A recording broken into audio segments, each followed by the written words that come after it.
É engraçado, para não dizer trágico, como as pessoas se contradizem em suas ideologias ao longo da história e especialmente em nosso tempo. Eu explico o que eu quero dizer. É que, ao mesmo tempo em que cientistas, ambientalistas e pessoas comuns falam tanto num possível fim do mundo por causa da poluição, falta d'água para todos, mudança climática, etc., estas mesmas pessoas desdenham com força a ideia de um juízo final de Deus sobre a humanidade.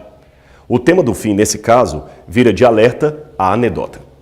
Em 2011, o pregador americano Harold Camping disse que o mundo iria acabar. Mas, ao invés de pânico e caos, o que mais encontrou nas redes sociais foram manifestações de deboche e piadas.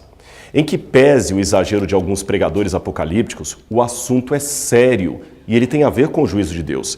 Veja o que aparece aqui em Apocalipse, capítulo 14, versículos 6 e 7.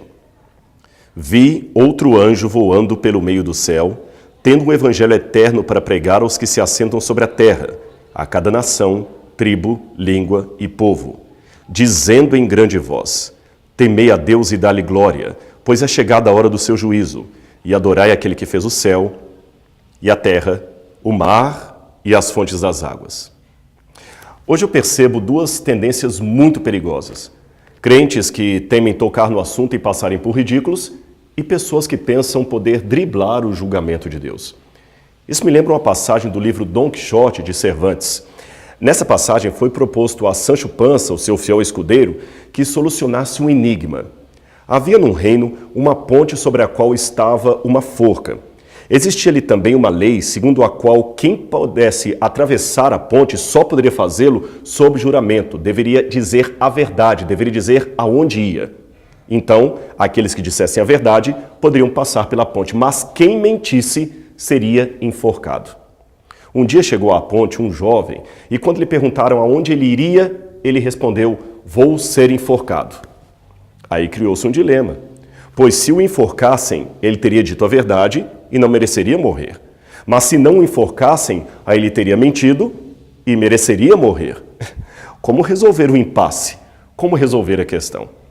Vendo que ambas as normas eram válidas, mas só uma poderia ser aplicada, Sancho Panza decide, no caso então de dúvidas, a favorecer o réu. A dúvida favorece o réu. Esta foi a sentença que ele colocou e assim decidiu que não deveriam enforcar o rapaz. A história de Cervantes pode até ser curiosa, engraçada e cativante, mas cuidado. Muitos querem transferir esse princípio para o juízo de Deus, acreditando que também poderão de alguma forma escapar da sentença divina, mesmo que estejam condenados. Veja, meu amigo, no relatório do céu não haverá dubiedades como esta.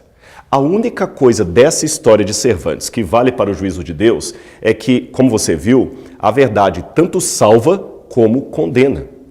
No mais, entenda que no grande conflito entre o bem e o mal não há neutralidades e querer estar neutro já é optar pela condenação.